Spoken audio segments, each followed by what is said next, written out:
नमस्कार। चलिए आज बात करते हैं प्राचीन भारत के पहले और शायद सबसे बड़े सुपर पावर की, मौर्य साम्राज्य। एक ऐसी कहानी, एक ऐसा अध्याय जिसने भारतीय उपमहाद्वीप का नक्शा ही नहीं बल्कि इतिहास भी हमेशा हमेशा के लिए बदल कर रख दिया। तो सवाल यही उठता है, आखिर कैसे कैसे एक परिवार ने इतने बड़े, इतने विविध उपमहाद्वीप को एक झंडे के नीचे ला दिया और सिर्फ जीता ही नहीं, एक ऐसा सिस्टम बनाया जो सदियों तक मिसाल बना रहा। और फिर सबसे बड़ा सवाल, ऐसा क्या हुआ कि ये अजेय लगने वाला साम्राज्य ताश के पत्तों की तरह ढह गया। चलिए आज इसी दिलचस्प कहानी की परतें खोलते हैं। देखिए, हर बड़ी कहानी, हर बड़ी क्रांति की शुरुआत होती है एक चिंगारी से।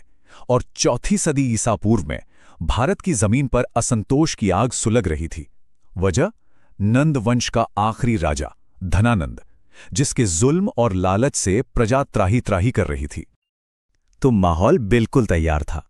एक तरफ थी समस्या, धनानंद का जालिम राज, और दूसरी तरफ था समाधान, जो दो लोगों की शक्ल में सामने आया।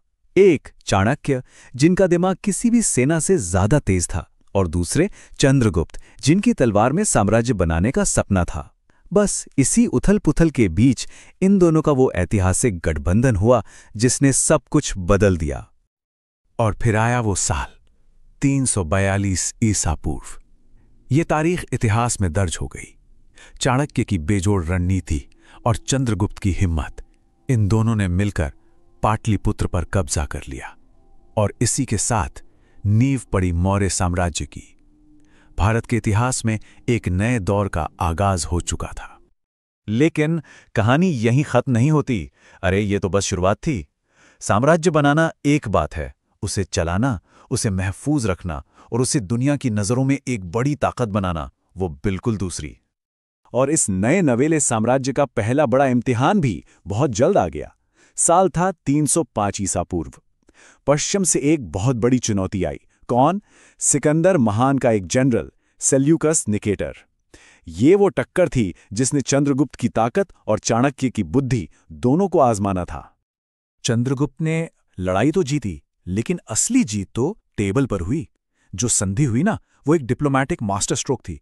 मौर्य साम्राज्य को ना सिर्फ आज के अफगानिस्तान का एक बड़ा हिस्सा यानी एरियाना मिला, बल्कि सेल्यूकस की बेटी हेलेना से शादी के जरिए रिश्ते भी मजबूत हुए। और सबसे बड़ी बात, सेल्यूकस ने अपने राजदूत मेगास्थनीज को पाटलिपुत्र भेजा। वही मेगास्थनीज जिसकी किताब इंडिका की वजह से ही आज हम उस दौर के बारे में इतना कुछ जानते हैं। तो ये जीत हर लिहाज से बड़ी थी। चंद्रगुप्त के बाद उनके बेटे बिंदुसार ने इस विरासत को बखूबी संभाला। उन्हें अमित्र घात भी कहा जाता था, मतलब दुश्मनों का नाश करने वाला। और उन्होंने साम्राज्य को दक्षिण तक फैलाया। लेकिन मौर्य वंश का जो सबसे मशहूर, सबसे ताकतवर और सबसे प्रभावशाली सम्राट हुआ, वो थे बिंदुसार के बेटे अशोक, सम्राट अशोक महान। अब आता है भारतीय इतिहास का वो मोड़, वो तारीख जिसने सब कुछ बदल दिया। साल था 261 ईसा पूर्व। जगह कलिंग। ये सिर्फ एक युद्ध नहीं था, ये वो घटना थी जिसने न सिर्फ सम्राट अशोक को बल्कि पूरे मौर्य साम्राज्य की दिशा और दशा को हमेशा के लिए बदल कर रख दिया। कहते हैं कलिंग युद्ध में इतनी तबाही हुई, इतना खून बहा कि उसे देखकर अशोक का दिल दहल गया।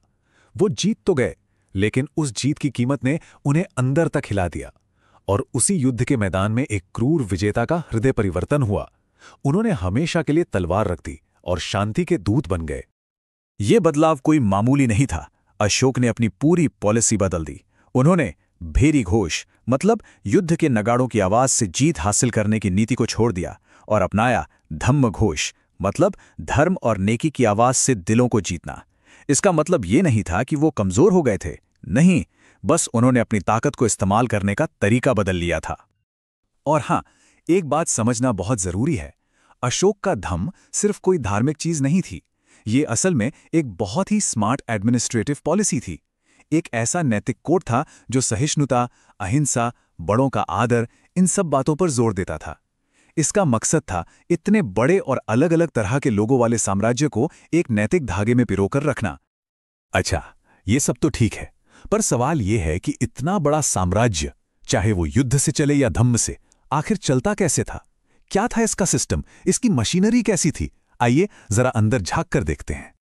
इस साम्राज्य की असली ताकत थी इसका एडमिनिस्ट्रेशन, एक हाईली सेंट्रलाइज्ड मतलब पूरी तरह से केंद्र से कंट्रोल होने वाला सिस्टम। और इसका पूरा ब्लूप्रिंट हमें कहाँ मिलता है? कौटिल्य यानी चाणक्य की महान किताब अर्थशास्त्र में। यह किताब कोई मामूली किताब नहीं है, यह गवर्नेंस का एक इंसाइक्लोपीडिया है। राजा के क्या काम है, मंत्री कैसे चुने जाएं, जासूसी का नेटवर्क कैसा हो, टैक्स कैसे लेना है, सब कुछ बिल्कुल डिटेल में। अब बात करते हैं पैसे की। किसी भी साम्राज्य को चलाने के लिए पैसा तो चाहिए, तो मौर्य अर्थव्यवस्था की रीढ़ की हड्डी तो खेती ही थी, इसमें कोई शक नहीं। लेकिन कहानी सिर्फ इतनी नहीं है। उनका एक बहुत ही एडवांस्ड ट्रेड नेटवर्क था, जो देश के अंदर और बाहर दोनों जगह फैला था। सिंचाई का सिस्टम सरकार के कंट्रोल में था, और सबसे जरूरी पर्ण नाम की अपनी करेंसी थी। इन सब ने मिलकर मौर्य साम्राज्य को एक इकोनॉमिक सुपर पावर बना दिया था। तो ये जो इतनी बड़ी सेना और इतना बड़ा एडमिनिस्ट्रेशन था, इसका खर्चा कहाँ से आता था? इसका मुख्य जरिया था भाग। ये एक तरह का लैंड टैक्स था, जो किसानों की पैदावार का छठा हिस्सा हुआ करता था। यही सिस्टमैटिक टैक्स कलेक्शन पूरे साम्राज्य की तिजोरी भरता था। लेकिन इतिहास का नियम है, जो उगता है वो ढलता भी है। तो अब आते हैं कहानी के आखिरी और सबसे मुश्किल सवाल पर। इतना मजबूत, इतना ऑर्गेनाइज्ड साम्राज्य आखिर खत्म कैसे हो गया? देखिए, इसका कोई एक सीधा सा जवाब नहीं है। ये कई चीजों का मिला-जुला असर था। एक तो अशोक के बाद जो राजा आए वो उतने काबिल नहीं थे। फिर इतने बड़े सेंट्रलाइज सिस्टम को संभालना मुश्किल होता गया। खजाना खाली होने लगा। दूर के प्रांतों पर कंट्रोल कमजोर पड़ने लगा। और हां, एक बहस ये भी है कि क्या अशोक की शांति की नीति ने सेना को थोड़ा कमजोर कर दिया था? ये सब मिलकर पतन का कारण बने। और इस महान साम्राज्य का अंत वो भी बड़ा नाटकीय था। मौर्य वंश का आखिरी सम्राट था बृहद्रथ, और 185 ईसा पूर्व में उसी के सेनापति पुष्यमित्र शुंग ने सेना के सामने ही उसकी हत्या कर दी। और इसी के साथ मौर्य साम्राज्य का सूरज हमेशा के लिए अस्त हो गया। तो सोचिए, 322 ईसा पूर्व में एक शानदार शुरुआत, और करीब 140 साल बाद 185 ईसा पूर्व में एक दुखद अंत। और ये कहानी हमें एक बहुत बड़े सवाल के साथ छोड़ जाती है। अशोक की विरासत को देखें तो क्या लगता है, क्या एक सुपर पावर को जिंदा रहने के लिए लगातार लड़ना, लगातार विस्तार करना जरूरी है, या फिर शांति और धर्म की नीति भी एक साम्राज्य को मजबूत बना सकती है? ये एक ऐसा सवाल है जिसका जवाब आज भी ढूंढा जा रहा है। जरा सोचिएगा इस पर।